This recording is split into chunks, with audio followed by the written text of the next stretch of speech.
Selamat pagi dan selamat berjumpa kembali Bapak Ibu Saudara-saudari para pendengar firman Tuhan dimanapun berada. Sebelum kita memulai renungan pagi ini, marilah kita membukanya dengan doa. Dalam nama Bapa dan Putra dan Roh Kudus. Amin. Marilah berdoa. Allah Bapa Maha Penyayang, kami bersyukur atas berkat dan perlindungan-Mu untuk istirahat malam kami yang lalu. Kami mohon Engkau menaungi kami dengan terang firman-Mu, agar kami dapat melakukan kehendak-Mu lewat aktivitas-aktivitas kami hari ini dengan baik. Demi Kristus Tuhan dan pengantara kami. Amin. Renungan kita pagi ini saya ambil dari Injil Matius bab 9 ayat 18 sampai 26. Tuhan bersamamu dan bersama rohmu.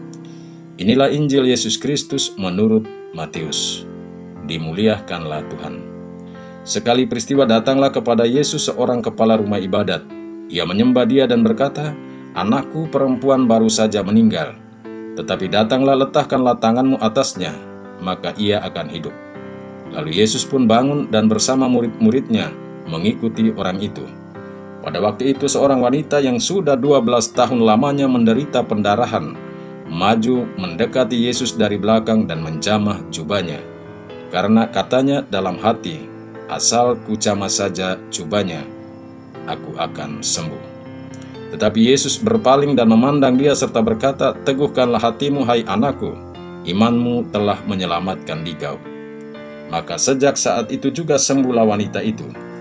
Ketika Yesus tiba di rumah kepala rumah ibadat itu dan melihat peniup-peniup seruling serta orang banyak yang ribut, berkatalah ia, "Pergilah, karena anak ini tidak mati tetapi tidur." Tetapi mereka menertawakan dia. Setelah orang banyak itu diusir, Yesus masuk. Dipegangnya tangan si anak, lalu bangkitlah anak itu, maka tersiarlah kabar tentang hal itu ke seluruh daerah. Demikianlah sabda Tuhan. Terpujilah Kristus. Renungan pagi ini saya beri judul Iman Menyelamatkan dan Menyembuhkan. Para pendengar firman Tuhan dimanapun berada, sehat dan sakit adalah dua sisi dari kehidupan manusia ataupun juga hewan-hewan. Dalam hidup ini tidak selamanya orang itu selalu dan tetap sehat. Kadang juga ketika stamina tubuh melemah karena kelelahan dapat membuat fisik ini terasa sakit dan lemah. Saat orang tahu bahwa dirinya sakit, maka orang menjadi tahu bahwa betapa pentingnya sehat. Karena sehat itu penting, maka ketika sakit, umumnya orang akan mencari jalan agar cepat sembuh dan sehat dengan berobat ke dokter atau ke rumah sakit atau kepada para perawat lainnya, serta mengkonsumsi obat-obat berdasarkan hasil diagnosa dokter ataupun para medis. Mengapa? Karena sakit membuat orang tidak bisa beraktivitas lantaran tubuh serasa lelah dan tak berdaya. Injil yang kita dengar dan renungkan pagi ini mewartakan kepada kita perjuangan dua pribadi yang merasa bahwa hidup dan sehat itu penting. Perjuangan mereka adalah perjuangan yang berlandaskan iman atau keyakinan bahwa pribadi yang mereka datangi dapat memberikan kehidupan bagi yang meninggal dan kesembuhan dari penyakit yang sudah bertahun-tahun diderita. Dua pribadi itu adalah, pertama, seorang kepala rumah ibadat yang beriman yang peduli dengan sakit dan derita anaknya. Imannya akan Yesus menggerakkan dia untuk datang kepada Yesus sambil menyembah dan memohon serta berkata, "Anakku baru saja meninggal. Datanglah, letakkanlah tanganmu atasnya, maka ia akan hidup." Melihat iman kepala rumah ibadat, Yesus segera bangun dan bersama murid-muridnya mengikuti dia. Dan ketika tiba di rumahnya, Yesus menyaksikan para peniup seruling ada di sana. Dan orang banyak sedang ribut, karena bagi mereka anak itu sudah mati. Melihat peristiwa itu, Yesus pun berkata kepada orang banyak itu, "Pergilah, karena anak ini tidak mati tetapi tidur." Maka apa yang terjadi saudara-saudari para pendengar firman Tuhan? Orang-orang itu menertawakan Yesus. Ketika orang-orang itu sudah pergi, Yesus lalu masuk ke dalam rumah itu dan memegang tangan si anak itu. Dan ia pun bangkit atau hidup. Hidupnya anak kepala rumah ibadat adalah semata-mata karena kuasa Allah dan karena iman si kepala rumah ibadat. 2. Pribadi kedua adalah seorang perempuan anonim, perempuan tanpa nama yang sudah 12 tahun menderita sakit pendarahan. Dan dalam versi Lukas, perempuan telah 12 tahun sakit dan telah berusaha kemana-mana dan mengeluarkan biaya yang banyak, ia tak pernah sembuh. Maka tahu bahwa Yesus dapat menyembuhkan, maka bangkitlah imannya, menggerakkan hatinya untuk menjamah jubah Yesus, asalkan aku sembuh. Ia pun berusaha penuh perjuangan melewati orang banyak dan menjamah jubah Yesus dari belakang.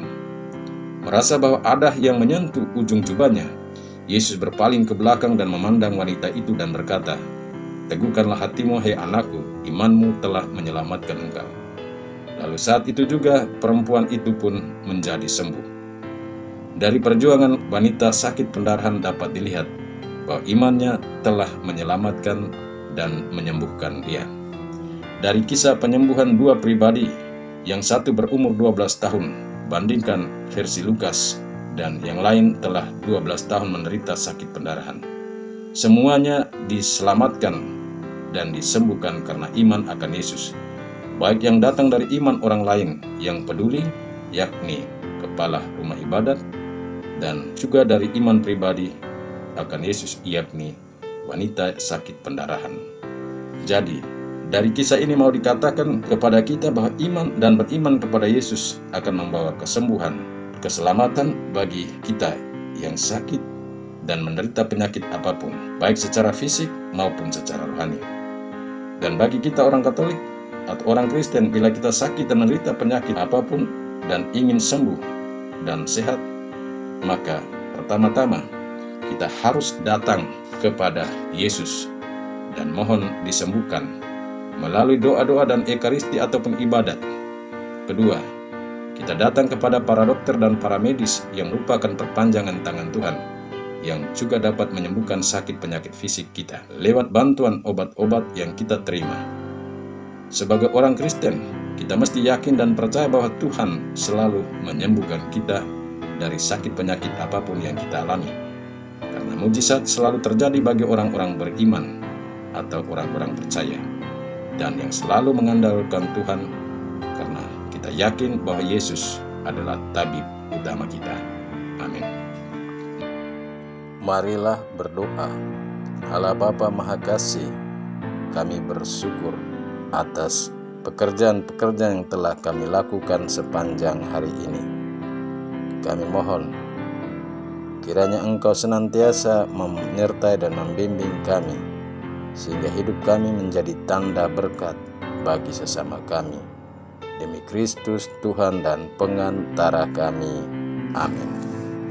Sebelum kita berangkat ke tempat-tempat kerja, menjalankan aktivitas kita masing-masing, juga orang-orang yang kita doakan, yang kita janjikan doa, ataupun yang kita jumpai dalam perjalanan menuju tempat kerja, dan yang bekerja bersama-sama dengan kita hari ini, dinaungi, dilindungi, dibimbing, dan diberkati oleh Allah yang Maha Kuasa, Bapa, Putra, dan Roh Kudus. Amin.